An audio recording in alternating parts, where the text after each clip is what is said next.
নমস্কার বন্ধুরা, আশা করছি সকলে সুস্থ আছেন ও ভালো আছেন। আজ আরও একটি নতুন ভিডিও নিয়ে চলে এসেছি। আজকে আমার বাবা কত সহজে সরু চাকলি পিঠে বানানো যায় সেটা বানিয়ে দেখাবে। আপনারা ভিডিওটি প্রথম থেকে শেষ পর্যন্ত দেখুন। কোনো ঝামেলা ছাড়াই খুব সহজে কিভাবে আপনারা বাড়িতে বানাতে পারবেন। প্রথমে 1 কেজি সেদ্ধ চাল 5 ঘন্টা জলে ভিজিয়ে রাখতে হবে। এরপর চালটা ভালোভাবে পরিষ্কার জল দিয়ে ধুয়ে মিক্সার গ্রাইন্ডারে অল্প চাল নিয়ে তাতে সামান্য জল দিয়ে ভালোভাবে পেস্ট করে নিতে হবে।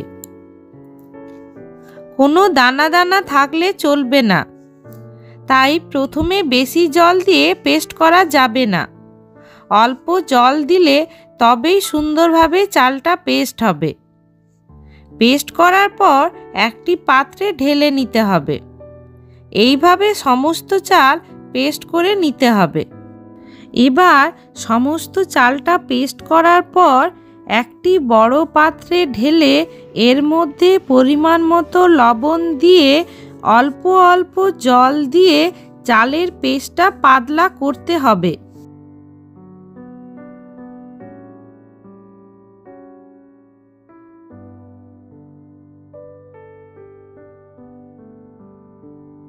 নারকেলগুলো এইভাবে ছোট ছোট করে কুচিয়ে নিতে হবে।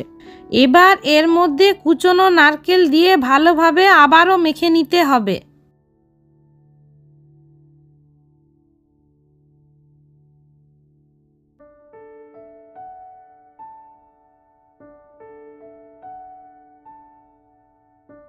এবার এই চালের মিশ্রণটির মধ্যে 2 চামচ ময়দা দিয়ে দিতে হবে যাতে চিটটা ভালো হয়। এবার আরও কিছুটা জল দিয়ে ময়দাটা ভালোভাবে মেখে নিতে হবে। চালের মিশ্রণটি এইরকম পাতলা করতে হবে। এবার ননস্টিকের কড়া নিয়ে কলা পাতার ডাঁটিতে করে সামান্য সর্ষের তেল ঘষে অল্প ব্যাটার দিয়ে গোল করে ঘুরিয়ে দিতে হবে। এই সময় গ্যাসের আঁচটি কমিয়ে রাখতে হবে।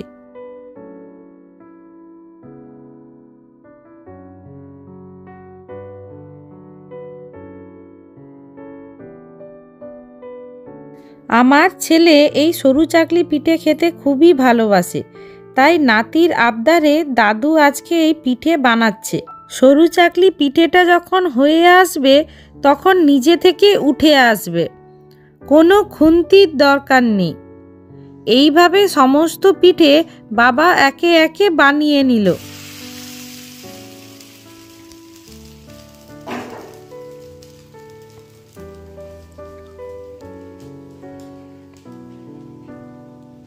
কিছু বলো। খুবই ভালো লাগছে।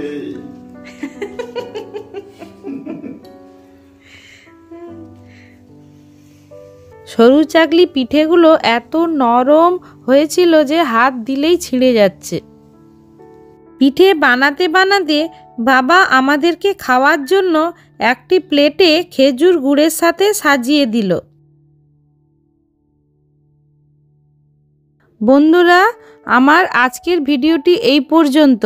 আপনাদের যদি আমার এই ভিডিওটি ভালো লেগে থাকে আমার চ্যানেলটিকে লাইক, শেয়ার এবং সাবস্ক্রাইব করার অনুরোধ রইল এবং ফেসবুকের বন্ধুরা আমার প্রোফাইলটাকে ফলো করার অনুরোধ রইল।